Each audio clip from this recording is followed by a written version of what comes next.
So good afternoon. Today date 22nd April 2020.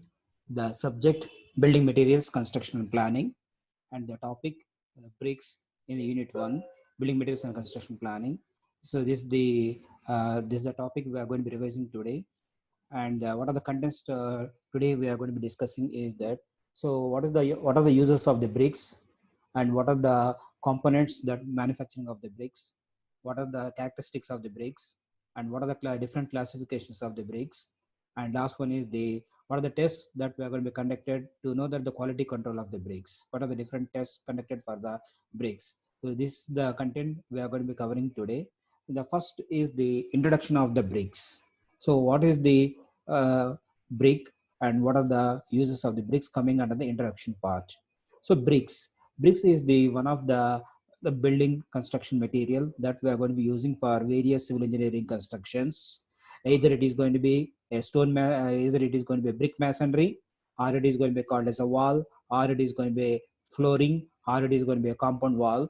So the one of the important ingredient for the various civil engineering constructions is the brick, where the stone is not going to be available, because the various construction materials that we are going to be using for civil engineering constructions is that first is going to be stone, then the brick, then we are going to be using as the cement, and then the concrete. So these are the cement and concrete. These are the sand, coarse aggregate and fine aggregate. From the stone, we are going to be extracting that the coarse aggregate and fine aggregate, then the bricks, then we are going to be cement and cement concrete. So these are the various ingredients that we are going to be using, various the materials, construction materials that we are going to be using for the various civil engineering constructions. So now we had to be start with the introductory part of the bricks. The bricks is going to be invented 7000 BC, and various constructions that is going to be taken care by the bricks is the various monuments, world monuments that is going to be constructed by the bricks. Bricks, we can able to see that one, bricks. So then where the bricks is going to be invented first, that is going to be the first brick is going to be converted in the southern Turkey. We can able to see that the first found in the southern Turkey is the invention for the brick. The later onwards we are going to be using in almost all in the civil engineering constructions as a one of the construction material, where it is going to be abundant, where it is going to be available in abundant. So then the now we can able to see that the civil engineering constructions, the bricks are used as an alternative of the stones in construction purposes. Where the stone is not going to be available, then we are going to be using for the brick as the construction material. Bricks are most generally used as a substitute for stone when the stone is not available, and the bricks are used in masonry construction. We can able to see that brick masonry, walls and pavements, and some other places where the it is going to be available, we can able to available in abundant, then we can able to use it into the constructions. So brick chips are often used as a coarse aggregate in the concrete mix also. That is the chips of the brick is going to be called as the broken bricks, are also we are going to be using as the partial replacement or the substitute for the coarse aggregate. So that also we can able to use for the construction as in the form of the coarse aggregate. Use of the bricks, construction of walls of any size, construction of the floors, construction of arches and cornices, construction of brick retaining wall, manufacture of the surki, that is the powder bricks to be used in the lime plaster and lime clay. So these are, we can say that the important areas we are able to use the brick. Walls, mainly we are going for the walls on the masonry, then the floors. After that we are going for the brick arches, then we are going to be called retaining walls with the bricks, and then the manufacture of the surkey that we are going to be using. Then the next is the most important thing is, so the what are the constituents that we are going to be making up of the brick. So they are the six constituents will be there. There are the six major ingredients of the brick. The general percentage of these ingredients of brick as silica is going to be called as sand, 55%, alumina 30%, Al2O3 30%, iron oxide, this is going to be gives the color to that the brick 8%, magnesium 5%, lime 1% as a binding material, organic matter is 1%. These are the various percentage of the ingredients that are available or that are making for the making of the manufacturing of the brick itself. Now we will go for one by one. What is the objective of the silica, and what is the uses of the alumina? What is the uses of the iron oxide? What is the uses of the magnesia and the lime, and as well as the organic matter? So the silica that we are going to call as sand, and alumina almost all we are going to be called as chemical name is alumina, and traditional name is going to be called as clay. These are the two most prominent ingredients in brick clay. So we want to manufacture the brick, almost this is going to be coming from the clay itself. The main constituent is the one with clay, that is the alumina. When mixed with water in proper proportions, it gains plasticity. The plastic mass can be easily molded and dried. It should not go through cracking, shrinkage, or warping. So now we will see that the what is the alumina. So alumina is going to be refers to that the plastic nature. Alumina is going to be called as a clay. Alumina is the main constituent of a clay. It acts as a cementing material for raw brick. Brick clay is a plastic due to the presence of alumina. So how we are able to get the plastic nature for the brick while you are going for the preparation of the clay? Clay is almost all is going to be called as the expansiveness. The expansiveness is going to be achieved by using the alumina. So this plasticity ensures that bricks can be molded easily for what length and what width and what height we can able to prepare it. That is going to be depending upon the percentage of the alumina. An excess amount of alumina clay may cause bricks to shrink or warp or the crack. If excess alumina will be there on the other side, it is going to be giving the shrinkage effects, and warping is going to bend, and it is going to be cracking on drying and burning as any other cementing material. This is the main objective of alumina we are going to be using into the brick manufacture. Then the silica. Silica is the chemical name. Then the traditional name we are going to be using as common name is going to be called sand. Good quality bricks contain 50 to 60% of the silica. Unless otherwise you don't have that the sand, and we cannot able to get that the clay expansive nature. That's why 50 to 60% is going to be called a silica. It is present in both free and combined form. As free sand remains mechanically mixed with clay, in combined form it reacts with alumina to form aluminosilicates. Silica prevents raw bricks from cracking, shrinking, and warping. So that is depending upon that the amount, or we can say that the quantity of the silica, that is going to be avoiding the cracking and shrinking and warping of the bricks. So that is the main reason we are going to be using that the silica. The higher proportion of the sand, if more sand we are going to be using for manufacturing process of the brick, the more and shapely and uniform in texture will be the brick. We are able to get the good shape, that is going to be uniform texture, we are able to get the higher proportion of the sand. Although excess silica destroys cohesion between the brick clay particles and makes brick brittle and weak. If it is excess, sand is going to be excess, is not in the required proportion, then automatically we are not able to get the bonding between the clay, brick clay, and as well as with the sand. Then it is going to be very brittle and weak. Weak property or weakness is going to be getting for the brick. The durability of the bricks largely depends upon the proper proportion of silica and alumina. So the silica and alumina are the two major ingredients that is going to be useful for preparation of the brick. So silica is the sand and alumina is going to be called as the clay. The clay properties we are able to get from alumina, and silica is the sand properties, so we are able to get it from the silica. Then the lime. So lime is we are going to be almost all it is going to be called as a binding. So lime is going to be called as a binding nature, or the binding of the various ingredients in a proper proportion that is going to be achieved by the lime. Bricks should contain little amount of finely powdered lime. It enables silica to melt at the furnace temperature of 1650 degrees centigrade and binds the particles of brick together, resulting in strong and durable brick. Strongness and durability we are going to be achieving by the addition of lime, and also it is going to be molding that the bricks in a proper size and shape. For that, the lime we are going to be using. At about 1100 degrees centigrade, lime acts as a catalyst to elevate the furnace temperature to 1650 degrees centigrade, at which silica fuses. This slightly fused silica works as a strong cementing material. So because cementing or binding nature, obviously we are able to get it by the lime. Excess lime in brick clay will cause vitrification of the bricks. It causes bricks to melt, or as more than required amount of silica will fuse. Means it is going to be more than the required proportion of the lime you are going to be using. Then it is going to be called as the we are not able to get the binding properly. Then it is going to be the shrink, or it is going to be warping is going to be getting by the excess lime. The bricks then lost their shape and become disfigured because of excess lime we are going to be using. Then the iron oxide. So iron oxide is one of the ingredient.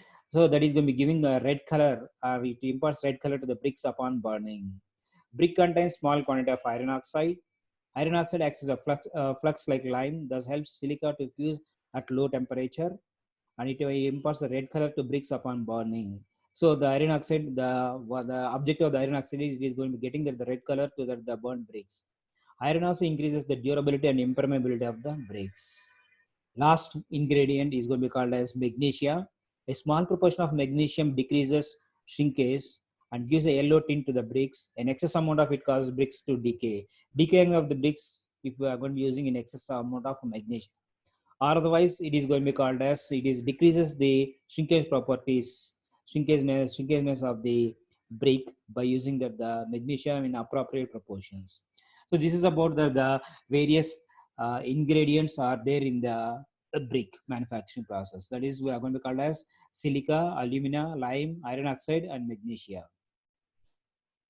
Then other side is going to be called the harmful ingredients of the brick. So the brick we are not able to get in a proper size and shape. So what are the basic reasons? So that is we are going to be called the harmful ingredients of the brick. That are the elements are, one is going to be called as lime. Lime is the one harmful ingredient. Alkalis, pebbles, stones and gravels, iron pyrites and organic matter. So these are the four.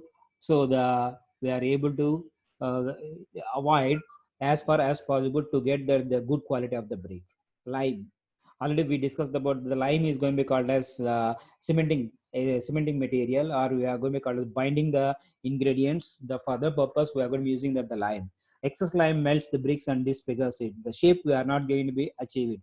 Proper shape and size we are not going to be achieving if the excess lime will be there.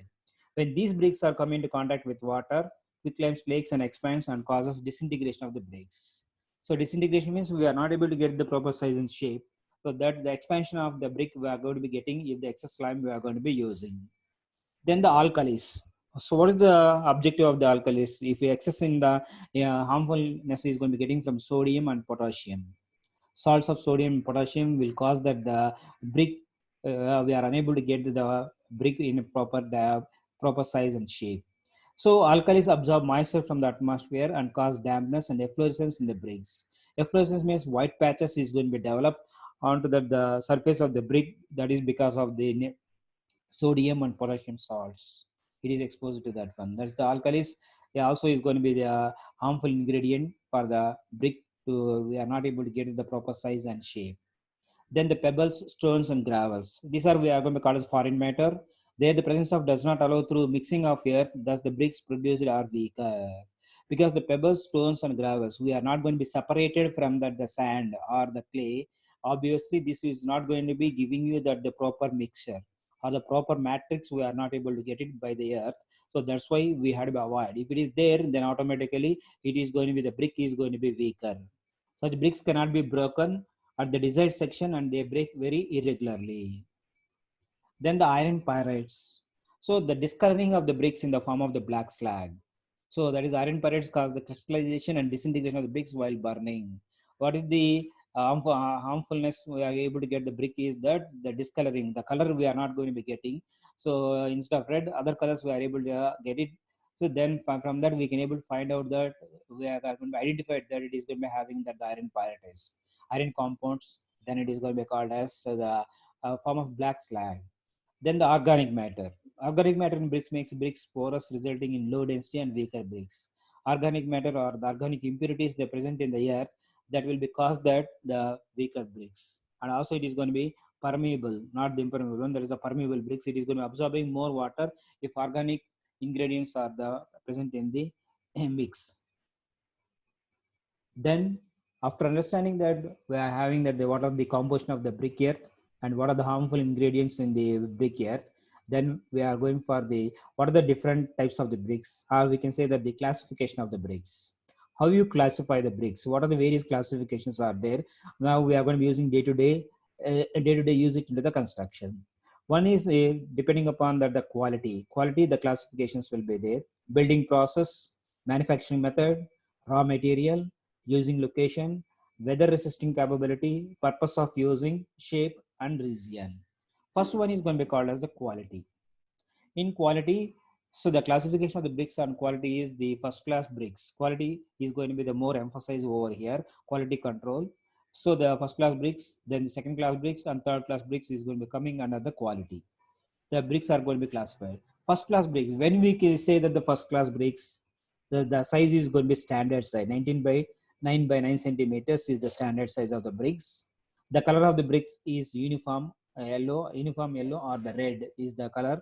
Color is going to signifies that is going to be first class brick, and it is going to be well burnt, and the water absorption is less than 10%. Crushing strength is 280 kg per centimeter square mean value, and 245 kg per centimeter square is the minimum value. So what is the strength of the brick?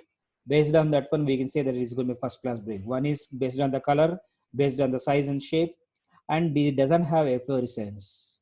And if there are two bricks we are going to taken together and in the two hands, and we are going to be just we are going to stuck together, we are going to be able to get that a similar brick are stuck by hammer, we are able to get the metallic sound that is going to be resembling as the first class brick. Where we are going to be using this, the durability will be 100 years for building exposures to a corrosive environment, for making coarse aggregates of the concrete. Then we are going for the second class bricks. When we are going to call the second class bricks, here also the color of the brick is red, and it's going to be well burned, or the over burned is also acceptable. They're only well burned, but here the well burned and over burned also acceptable comes under the second class bricks.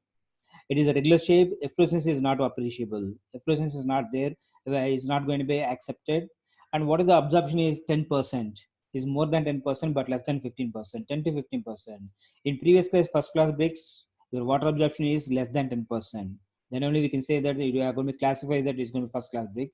In second class brick, so the brick is going to be absorbed up to water percentage. Water absorption percentage is 10% to 15%. And what is the crushing strength? Is going to be called 175 kg per centimeter square. If you are going to be taken 5 to 6, that is the mean value. Or it is going to be minimum value is going to be called as 154 kg per centimeter square. Means 154 to 175 kg per centimeter square is the testing on the compression testing machine. We can able to get the crushing strength is going to be called as 154 to 175 kg per centimeter square. Then it is going to be comes under the classification of second class brick. It emits same thing, is going to metallic sound when struck by another similar brick or struck by the hammer. It is hard to enough resist any fingernail expression on the brick surface if one tries to do with thumbnail. It is used for the construction of one-story buildings, temporary shed when intended durability is not more than 15 years. There we can able to expect that 100 years of the durability in the first class bricks, and second class bricks is up to 15 years. The durability or the we can say that the design period is going to be called 15 years. Then the last one is going to be called a third class brick. The shape and size is not regular. Where the first class, second class, the shape and size will be regular. Here it is not regular. The color is soft and light red colored. It is underburned. There we are going to be called as well burned or the overburned, but it is underburned. Slightly overburned is acceptable. It has extensive efflorescence. Third class brick is the lower category and low value. So efflorescence will be there. The texture is non-uniform. The absorption capacity is more than 50%, but less than 20%. So the water absorption, the values are 15 to 20%. Up to that, we can able to accept it. And the crushing strength is 140 kg per centimeter square and 105 kg per centimeter square. Minimum is 105 kg per centimeter square and maximum is 140. Only it is going to be giving a strength of the brick is going to be identified, or it is going to be referred by crushing strength of 105 to 140 kg per centimeter square. It emits dull or the blunt sound when struck by another similar brick or struck by hammer. There we are going to be getting that the ringing sound, but here it is going to be called a dull sound. Is going to give us as third class brick. It leaves fingernail expression when one tries to do with the thumbnail. So expression, the fingernail expressions also we can able to see that because of third class brick is going to be called as weaker brick. Then next classification based on building process. So in this, the three classifications are there. One is unburned bricks, second one is burned bricks, and overburned or jama brick. Unburned brick means this is not sufficient enough to taken care of the temperature, and so it is going to be weaker brick. These are half burned bricks. Unburned bricks we are going to call as half burned bricks. The color is yellow. The strength is low. They are used in surkey in lime terracing. They are used as soiling under RCC footing or the basement. Such bricks should not be exposed to rainwater. Unburnt bricks also we are going to be termed as outburnt bricks. The color is in yellow. Burnt bricks, we can able to, on the other side, the burnt bricks is going to be called as red in color. Burnt bricks are made by burning them in the kiln. First class, second class, third class bricks are burnt bricks. Almost all first, second, third class bricks are in the burnt in the kiln, and it's going to be having that the red in color, and it will be very strong and durable. So that is going to be burnt bricks. Overburnt bricks. It is often known as the vitrified bricks as it is fired at high temperature and for a longer period of time than conventional bricks. Whatever the temperature will be required, 1600 degrees centigrade, more than that one we are going for that, then we are able to get is going to be called overburnt brick. As a result, the shape is distorted. Shape we are not able to get it. Distorted shape we are going to be getting that the brick, the absorption capacity is high. Water absorption capacity, the strength is higher or equivalent to first class bricks. It is used as a lime concrete for the foundation. It is also used as coarse aggregate in the concrete slab and beam, which will not come in contact with water. So overburnt bricks is going to be called vitrified brick, having so distorted. The shape is going to be distorted. The shape is going to be distorted. That we are going to call as overburnt. Then classification of bricks based on manufacturing process. How we are going to manufacture based on that one. Extruded brick, molded brick, dry pressed brick. These are the three classifications. Classification of the bricks based on manufacturing method. Extruded brick. It is created by forcing clay and water into a steel die with a very regular shape and size, then cutting the resulting column into a shorter units which wise before firing. It is used in constructions with limited budgets. It has 3 or 4 holes constituting up to 24% of the valuable brick.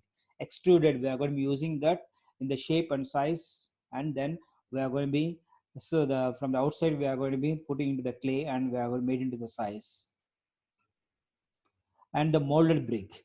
Molded brick is shaped in molds by hand rather being in the machine. Machine molded will be there, the hand molded will be there, but the hand molded we are going to call as molded brick, and we will be having that the different sizes we can able to manufacture of the bricks. Other size and shapes are available 68 after the other. Dry pressed brick.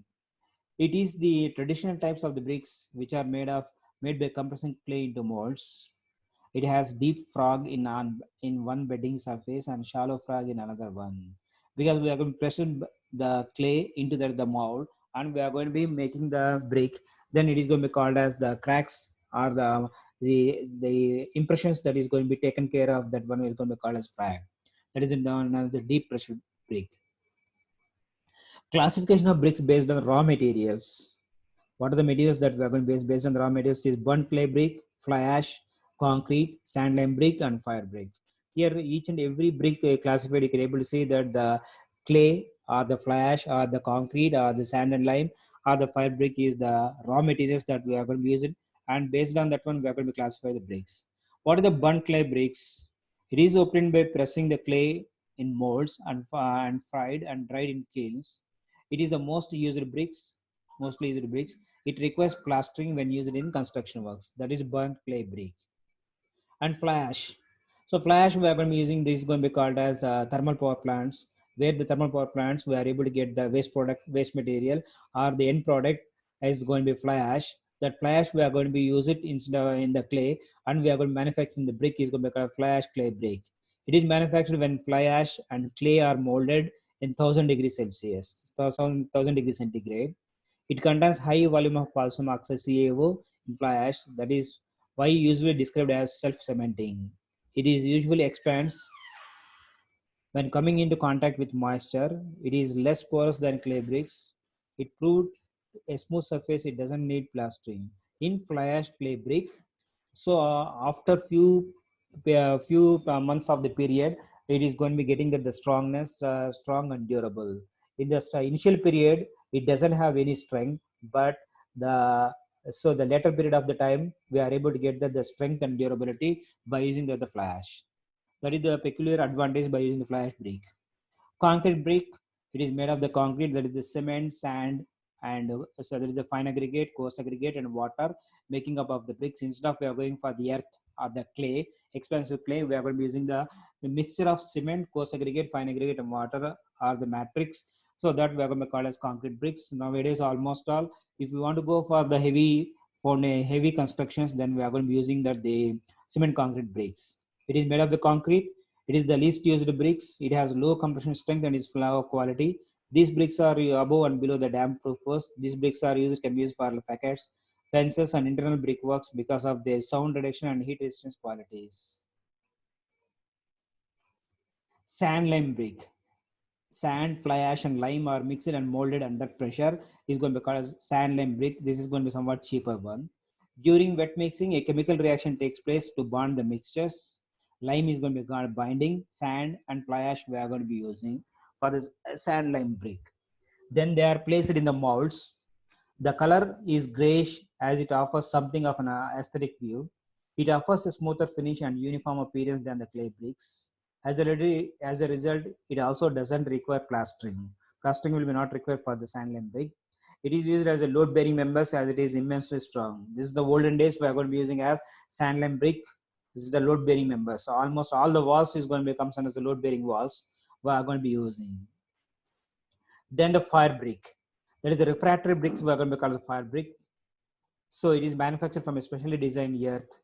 After burning, it can withstand very high temperature without affecting its shape and size and strength. It is used for the lining of chimney and furnaces where the usual temperature is expected to be very high. So fire brick or refractory bricks we are going to be using into the chimneys and furnaces where the high temperature is going to be involved in the manufacturing process. Then the classification of bricks based on using location. So that what purpose we are going to be using. So whether we are going to be using for the architectural purpose or whether we are going to be using for the partition walls based, that is we are going to call a location. Facing brick and backing brick. Facing brick means it is going to be called architectural purpose. The facade material of any building is known as facing brick. There are many types of facing bricks which use in different techniques and technology.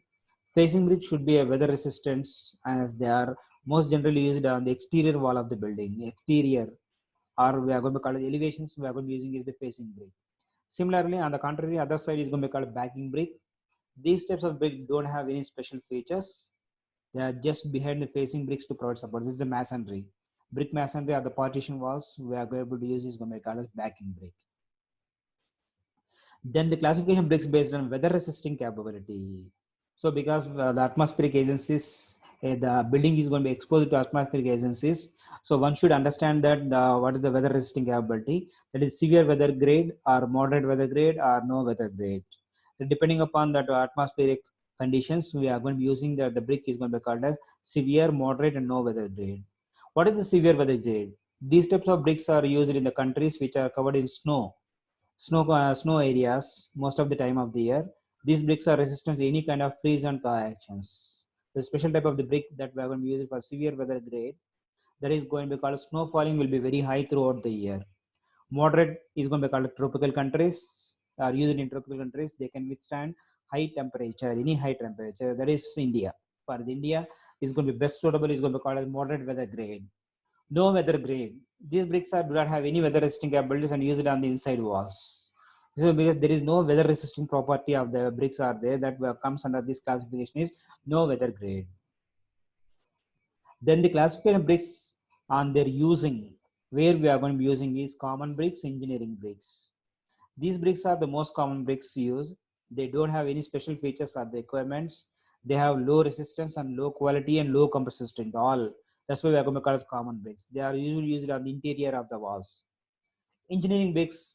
So the term itself is going to be giving as meaning for engineering purposes or the constructions, engineering constructions coming under the class A, class B, and class C. They have good load bearing capacity, dam proof, and chemical resistance properties. Then the classification bricks are in the shape: bullnose brick, air brick, channel brick, coping bricks, capping bricks, cownose bricks, brick veiners, curved sector bricks, hollow bricks, paving bricks, perforated bricks, and purpose made bricks. These are the depending upon the shape. Just we'll go by one by one. Bullnose brick are molded into the round angles. Air bricks, holes. So their bricks contain holes. Channel bricks, they are molded into the shape of gutter or the channel. Coping bricks, they can be half round or chamfered or saddleback. Cownose bricks having double bullnose known as the cownose brick. Capping bricks used to cap the tops of the parapets or the freestanding walls. Brick Venus, thin used for cladding purposes. Brick Venus is going to be called as cladding. That is going to be called as exterior finishes we are going to be using. Curved sector bricks, these are curved in shape. They are used in arcs or pavements, etc. Hollow bricks. So instead of we are going for thick, very thick, we are going to leaving the spaces or one third of the weight of the normal bricks. They are also used as cellular or cavity bricks. Paving bricks. These bricks contain good amount of iron. Iron vitrifies brick at low temperature. They are used in garden park floors, pavements, roads. These bricks withstand the abrasive action of traffic, thus making the floor or less slippery. Then the perforated bricks, brick containing the cylindrical holes. Purpose-made bricks, for specific purpose, these bricks are made. The splake and the con bricks are made for doors and window jambs. That we are going to call as classification bricks on region. Which region they are going to manufacture and they are going to be using. Cream City bricks. These bricks are from Milwaukee in Wisconsin and USA. London stock in UK. These bricks are used in London.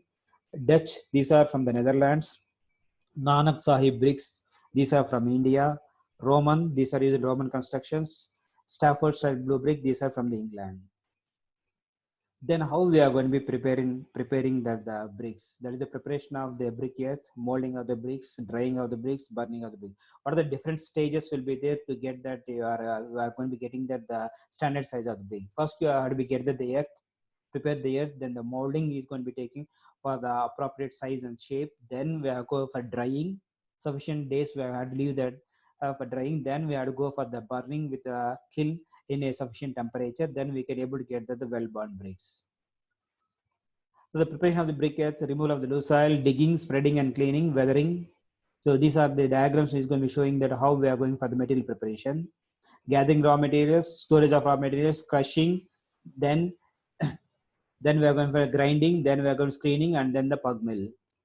Then the molding, hand molding or the machine molding. We are going to hand molding, it will take time, but machine molding we are going for more number of bricks we can able to prepare in a least possible time. So this is the manufacturing process. Then the machine molding, we can able to go for more number of bricks in a short period of time. Then the last is going to be called what are the tests should be conducted to know that the quality control of the brick, quality of the brick. Unless otherwise we had to be done for the laboratory tests, we can say that give that the quality information, whether the brick will be useful for construction or not, or whether we had to be rejected it. That is the compressive strength test, water absorption test, efflorescence test, hardness test, size, shape and color test, soundness test, and structure test. So compression strength test. So compression strength test is going to be using the compression testing machine. We have to take the 5 specimens, and we know we are going to be noted down that what are the sizes. That is 19 by 9 by 9, or other varied other sizes will be there. We have to know the length, breadth, and the depth of the height. Then we have to keep it into the compression testing machine, and the load is going to be applied. So where that the cracks is going to be seen in the brick, then we have to be stopped at the compression testing machine, and we have to see that loaded failure. So loaded failure by the size, that is going to be called as load by the size, we can able to get that the strength, commercial strength we are going to. The ultimate pressure at which brick is crushed is taken into account. All 5 brick specimens are tested by one, and the average result is taken by commercial strength or crushing strength. Then a water absorption test. We had to take that the bricks, noted down that the dimensions and dry condition, immerse in water for 24 hours complete. After the immersion, we had to be take it from the immersion tank and wipe it with a cloth, dry cloth. Then we had to be see that what is the absorption. So before that, what is the weight of the brick will be there. After 24 hours of immersion, and we have to take it once again. We are going to weighing that the brick, and we can able to see the difference of the weights is going to give that the percentage of absorption. So it will be allows up to so that don't absorb more than 20% of its own weight. There is the below 20% is going to be quality of the brick is good. More than 20% will be there. It is going to be so the brick is going to be rejected. Or otherwise various purposes we can able to other purposes we can able to use. Then efflorescence. This is about that the presence of alkalis in bricks that is going to be used as the white patches. Test is gone by. In this test, brick is immersed in fresh water for 24 hours and then taken out for the water and let it dry in shade. If the whitish layer is not visible on the surface, it proves that absence of alkalis in brick. There is no whitish layer will be there. Then then it is going to be good. If the whitish layer visible about 10% area of the brick surface, then the presence of alkalis is in the acceptable range. If there is about 50% of surface area, then it is moderate, and more than 50%, then the alkali is going to be affected by the brick. That is known as the fluorescence test. Then hardness test, we are going to be seeing that. So in this test, scratch is made on the brick surface with a hard thing. If the scratches you can able to identify it, then it is going to be not the hard brick. If it is not identified, then it is going to be hard brick. If that does not leave any impression on the brick surface, then this is a good quality brick. Size, shape, and color test. In this test, randomly collected 20 bricks are stacked along the lengthwise, widthwise, and heightwise, and then those are measured to know that variation of sizes as per standard. Then bricks are closely viewed to check if the edges are sharp and straight, uniform in shape. A good quality brick should have bright and uniform color throughout. So that is the size and shape test. And soundness test. In this test, two bricks are held by both hands and struck with one another. If you can able to hear the metallic sound, if the bricks give a clear metallic ringing sound and does not break, metallic ringing sound and does not break, then those good quality of the bricks. Then the structure test. In this test, a brick is broken or a broken brick is collected and closely observed. What is the layers? If there are any flaws or cracks or the holes present on that broken face, then that is not a good quality of the brick. Structure is going to be called as inside. Once it is going to be broken or the broken brick is collected, and we can observe that what are the inner layers of the brick. If any cracks or the flaws will be there, then it is not going to be good quality brick. So this is about that the test we are going to be conducted for the brick and to get the quality control. So this is about that what is the brick and what are the uses of the brick, and then what are the ingredients of the brick and what are the harmful ingredients in the brick, and what are the classifications of the bricks, and what are the tests conducted for the brick.